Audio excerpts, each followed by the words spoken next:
Во ова издание, инфраструктурниот план на председателот Бајден, 1,7 трилиони долари за обнова на водните патишта, пристаништа и аеродроми. Можна ли е двопартиска согласност во Конгресот? Искуства пост-ковид. Излегувањето од болница го доживувам како втор роден ден. Сведоштва на дел од пациентите со кои зборуваше Гласот на Америка. Тренд на YouTube. Видеа со автономна реакција на сензорниот меридијан, што наводно им дава смирувачко чувство на гледачите. Ке ви кажем, останете со нас. Добро вечер од Вашингтон, го гледате ТВ журналот News Flash на Гласот на Америка на македонски, јас сум Јане Боаџиевски. Двата плана за инфраструктурата во Соединетите Американски држави, оној на председателот Бајден од 1,7 трилиони долари и оној на републиканците, сметаат на инвестиции на водните патишта, но и на пристаништата. Фен Карабо за деталите. Товарни бродови полека се движат по реката Илиноис, носејќи се, од сол и нафта до пченка и соја. Ова е рбетот на нашата економија. Го храниме светот од овде. Том Хајнолд ја нагледува инженерската воена единица на САД покрај реката Илиноис, вклучувајќи го и делот од системот низ сојузната држава, кој Националната фондација за водни патишта вели дека пренесува преку 83 милиони тони стока годишно во вредност од над 13 милиарди долари. Користењето товарни бродови за пренос на производи преку реките е ефикасно и безбедно по животната средина и го намалува користењето камиони кои се движат на нафта. Можеме да земеме стока вредна за 1000 камиони со приколка и да ја ставиме во товарен брод од 15 тони.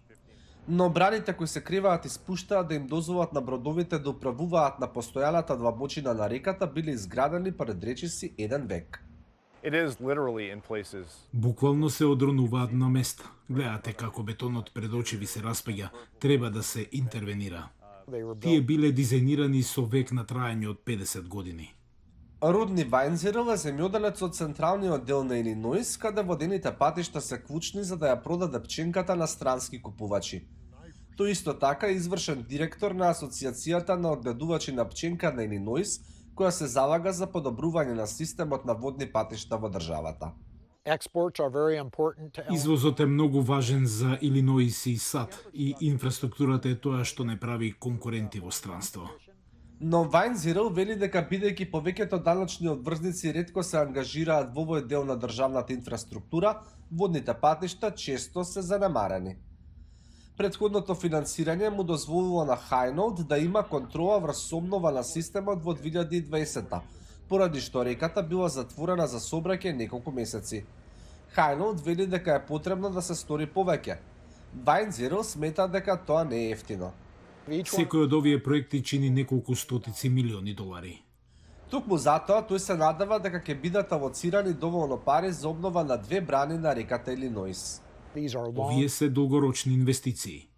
Хајнолд вели дека веќе има список за тоа што би направил со парите. Точно знаеме кои се нашите способности и зашто прво треба да се трошат парите. Инфраструктурниот план на председателот Џо Бајден предвидува 17 милиарди долари за обнова на водните патишта и пристаништа.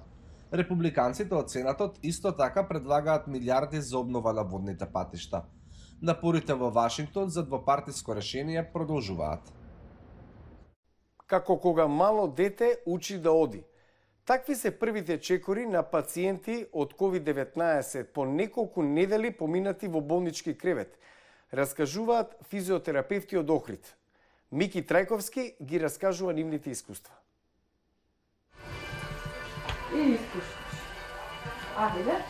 Вака изгледа пост-ковид третманот на секој еден пациент кој откако ќе се избори со лошата болест, му помага полека да се врати во нормален живот. Физиотерапевтите кои работат со пациентите сместени во модуларната болница во Охрид велат тоа е исто како кога мало дете учи да оди, бидејќи некои во болничките кревети поминуваат и по 4 до 5 недели. Немок голем се јавуваше кај сите и со самото долгорочно лежење се јавуваше таа пасивност на самите пациенти. Нашата работа, нашата функција во сето тоа е да го научиш човек повторно да се врати во животот нормално, како малото дете кога ќе се роди, го учиме постепено на се и да го започне животот. Покрај вежбите за раздвижување на горните и долни екстремитети, пациентите се учат и како полесно да дишат. На кој начин, како да го зголемат капацитетот на кислород во белите дробови, како повторно да ги научиме нормално да се вратат, а тоа све беше многу тешко. Некои, кои како победници ги напуштале болничките соби, велат дека се уште ги чувствуваат последиците од COVID-19. 5 недели овдека лежав, па првите 2,5 недели ништо не паметав, немав. За физикална терапија, за кревањето на нозе ми беше доволно 3 дена, мислам да застанам на нозе со помош. Со помош, а после недела дена веќе може сам да се движам, а не толку. Исан Дервиш 40 дена бил врзан за кревет на апарати за кислородна подрачка. Ова ми е повторно раѓање, така да се изразам, од Центарот за рехабилитација во Козле и таму повторно ме науча да одам, бидејќи цела килажа имав изгубено. Ме крена на нозе, а усто и ме научи да дишам. Во болницата сега се сместени само уште неколку пациенти, но лекарите не забораваат ни што се поминале. Тоа беше заедничка борба од сите, и наша и од пациентите, и на крај стварно испадна дека е за некои извоивме вистинска победа, за жал за некои не. Тие не можеа да застанат на нозе, а ние успеавме сами после оздравувањето, после завршувањето на ковид лекувањето да си одат на нозе со своји автомобили дури. На повеќе од 500 пациенти кои од почетокот на годинава биле хоспитализирани, им е пружена соодветна физикална терапија во зависност од тежината на болеста. Од Охрид за Гласот на Америка, Мики Трајковски.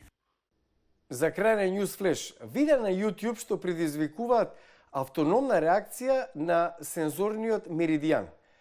И веројатно и децата од училишна возраст знаат за ова, родителите не толку многу. За најновите трендови во продолжение. Тие се еден од најпопуларните трендови на YouTube во последно време. Видеа со кратенка ASMR, што значи автономна реакција на сензорниот меридијан, што наводно им дава смирувачко чувство на гледачите. Овој вид видеа започнаа да се појавуваат на интернет во 2010 година и брзо се шират. Според видеоистражувачот и професор Крег Ричард, причината што овие видеа се толку популарни е што помагаат луѓето да се релаксираат. ASMR has existed long before YouTube videos. ASMR постоеше пред YouTube, но луѓето не знаеа за нив. Во видеата на YouTube тие само симулираат реални ситуации што ги симулираат ASMR. Според порталот Vice, популарноста на видеата ASMR драматично се зголеми за време на пандемијата. Мислам дека на почетокот на пандемијата пребарувањето на интернет и на YouTube за вакви работи ми помогна да се справам со стресот.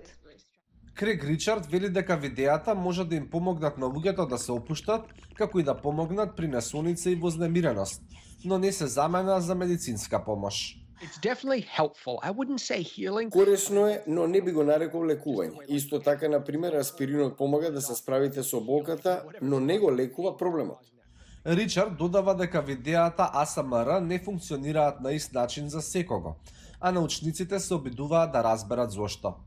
Самите ASMR блогери признаваат дека кај некои луѓе овие видеа имаат обратен ефект.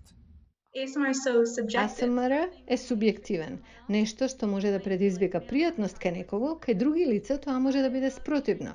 Јас, например, сакам звук на гребење под кајнина, што за мојот партнер е непријатно.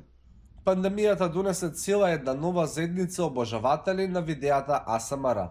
За многумина тоа стана дневна потреба за релаксација.